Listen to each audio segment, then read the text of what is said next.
The show is Dr. Mario Harper here, but I think you'll like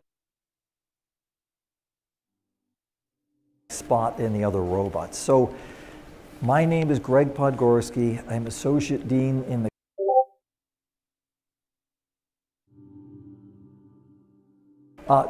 Mario Harper, Dr. Harper, okay, will give a talk in our series Science on the Horizon. And it's a curious set of events, all right, that led to that.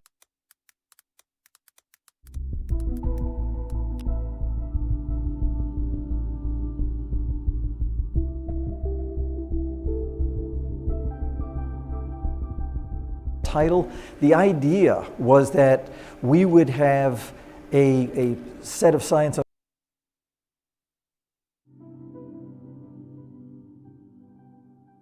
looking at science on the bright side. And we're to look at that tonight with the future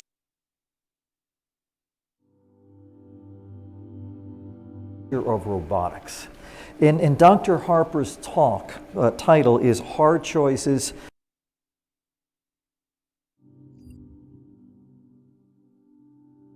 Being a Robot in a Human World. And I think you'll see it's a really interesting perspective to take. That of a robot. The title of her talk is From Animals to Autism, the Science of Social Bond. So there'll be another really great talk, and I'm looking forward to a great talk this evening. So a little pitch for our Science Unwrapped activities. For those of you who are Science Unwrapped aficionados, okay, you'll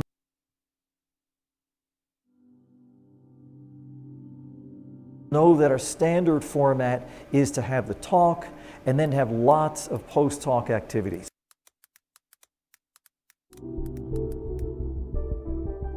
In this time of COVID, the post-talk activities haven't been possible, but okay, we do have lots of talk, well, not lots of talks, lots of activities that are online, and I really encourage you to go check out the Science Unwrapped website and see a lot of the really cool videos that walk you through fun science activities.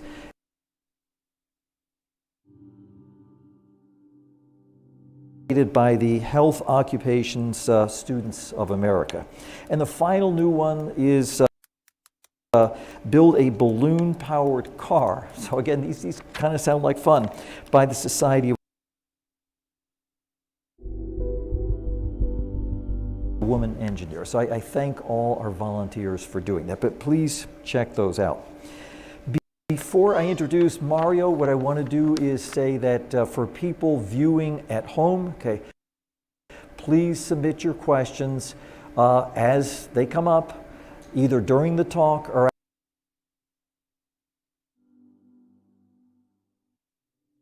after. There is a little icon that you'll see in the upper right of your screen. Click on that, type in your question, but here's the trick. Don't go out of that chat feature until you see the message, the moderator has joined the chat. If you don't wait, your question won't be present, it'll be lost. So please be a little patient on that. Okay, so let me introduce our speaker, Dr. Mario Harper. I've had the privilege actually of meeting Mario just a few days ago, and it really has been a pleasure. Mario's a set of interesting sort of facts and interesting story. So his roots at USU run deep. And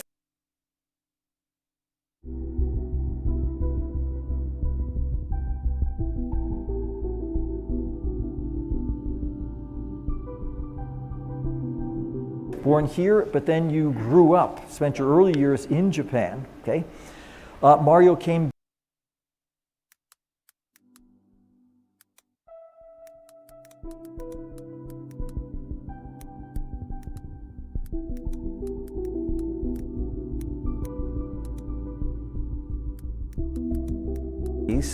He graduated USU in 2014. After graduation, he went on to Florida State University, where he earned both a master's and a PhD in computer science. science, both degrees specializing in robotics. It looks like Mario stayed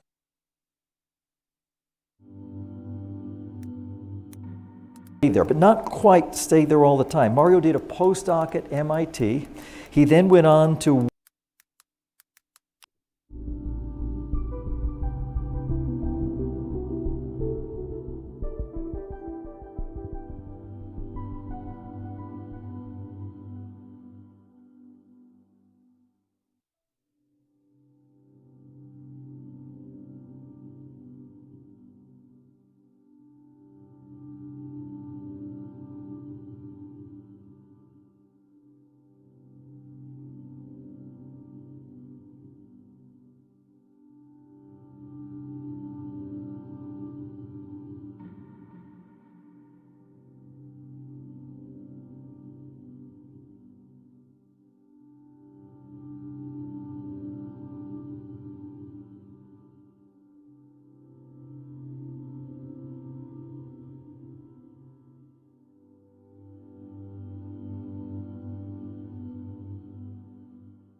All right.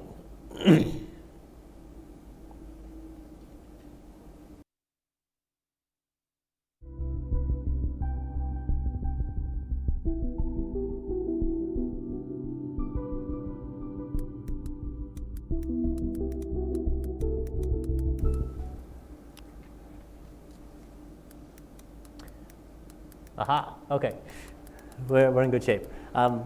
First of all, thank you so much for everyone I see from physics here. It's good to be back in the SER building. Good to be with the physicists. Sorry if I'm making too much noise downstairs. It's intentional.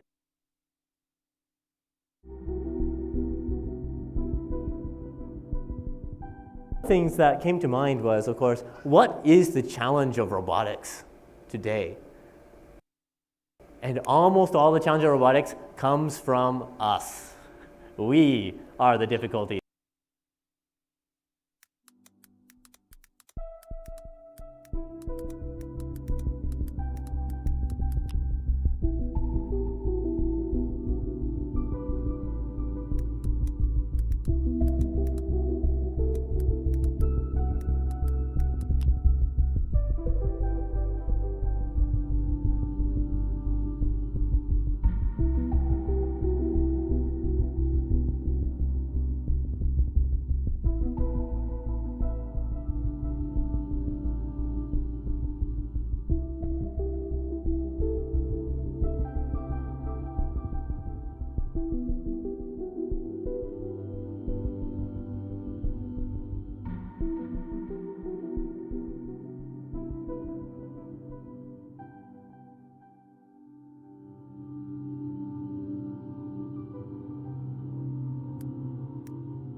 Has made tough choices in life, and you know how hard those choices were to make. So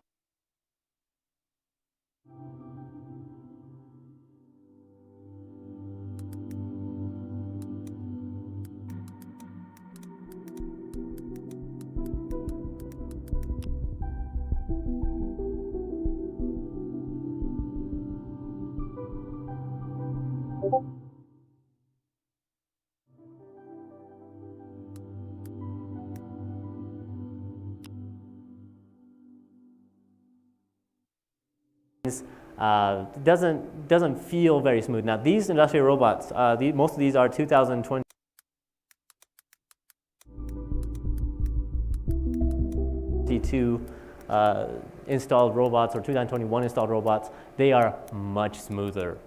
We have gone well beyond being able to just solve endpoint problems. We can now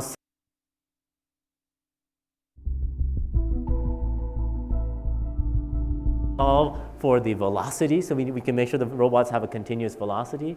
We can solve for much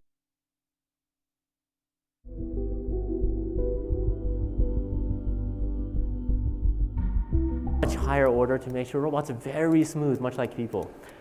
And you can see over here, still number one in the last 3 years. If you combine them, electronics and automotive are kind of vying for first place. This is 2022. Most people here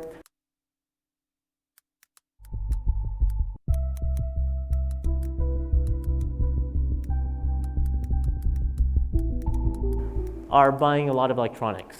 Not maybe necessarily here, but a lot of people are buying electronics, and for those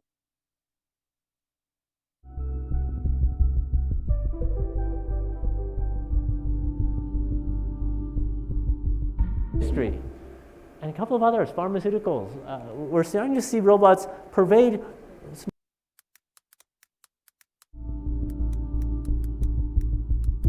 more and more into places that are not typically where robots live.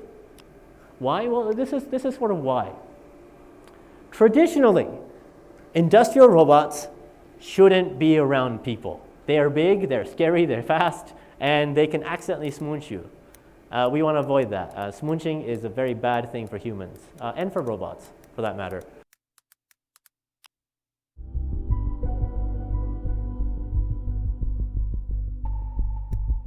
Fast, less capable? Do we make them more intelligent? How do we make robots become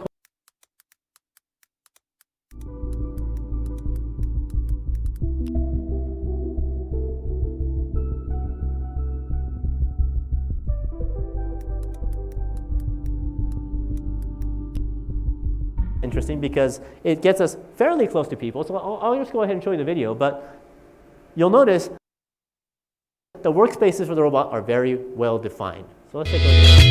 They have dough, tomato sauce, cheese and toppings, just like the ordinary pizzas. But these ones are made by a very special baker.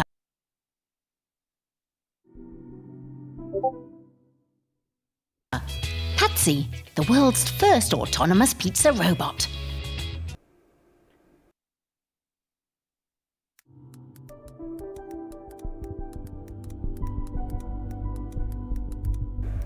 These are moving pizzas. So it's a little safer, and people can definitely get close to the robot to get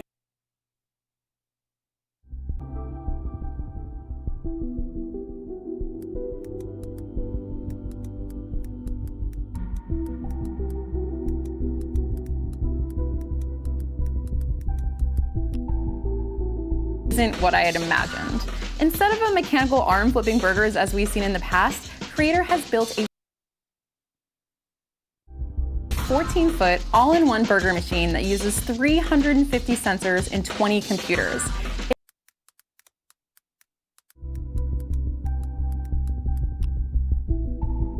It takes 5 minutes to make a burger start to finish. And with 2 machines, the Creator team can make 130 burgers per hour here at their first location. Interesting, right?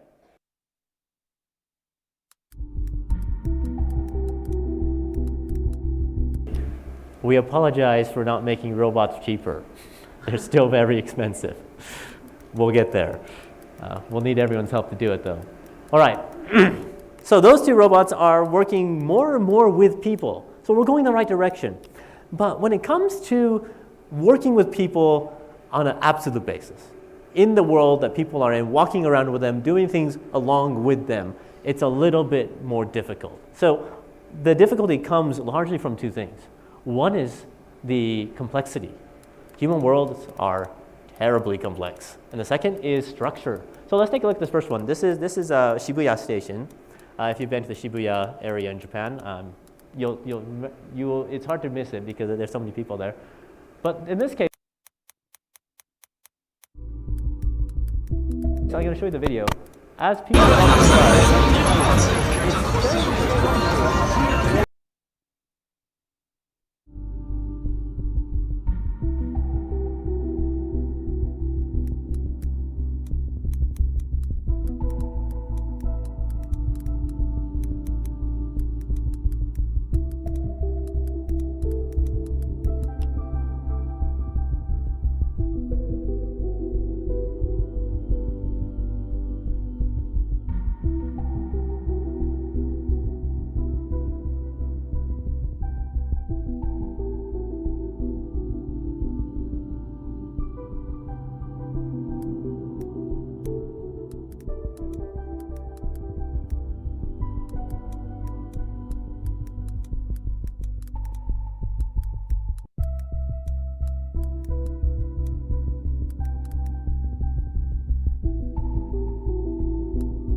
story of the Walmart.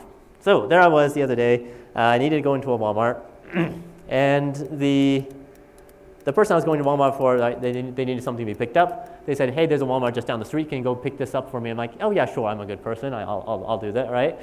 So I went in, and in my mind, Walmart looks like the one on the right, or on one on the left. Sorry, my right, your left. The Walmart's supposed to have the grocery and food section on the left-hand side. In my head, it's a law. That should be that way.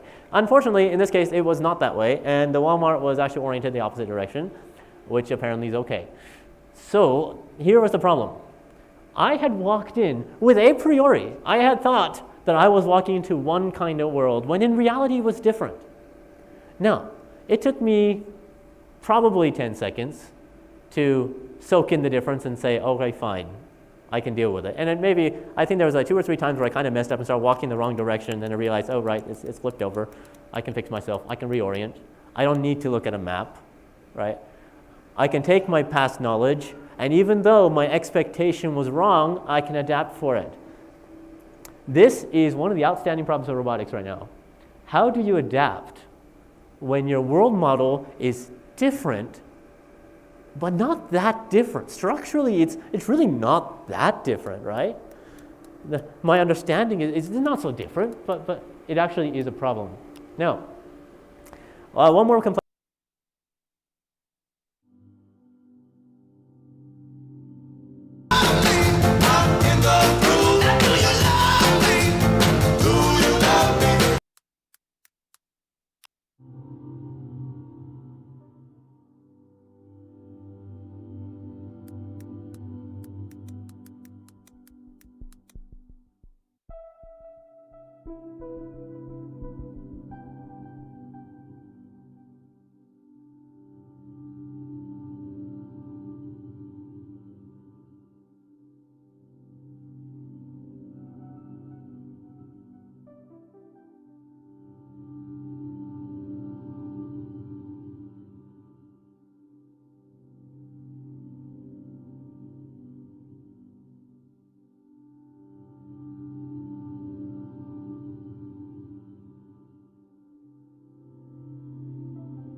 we are. And there are some things that we care more about than others, but the truth of the matter is, there are some problems that we must overcome as a field before robots are able to help people in a more meaningful way. Sure, they can make cars, they can make boats, they can make planes, they can do automated dock retrieval, they can do shipping, but there's some more that robots can do. And let's be honest, there are some things that we would love to have robots do in our own homes and lives, I'm sure.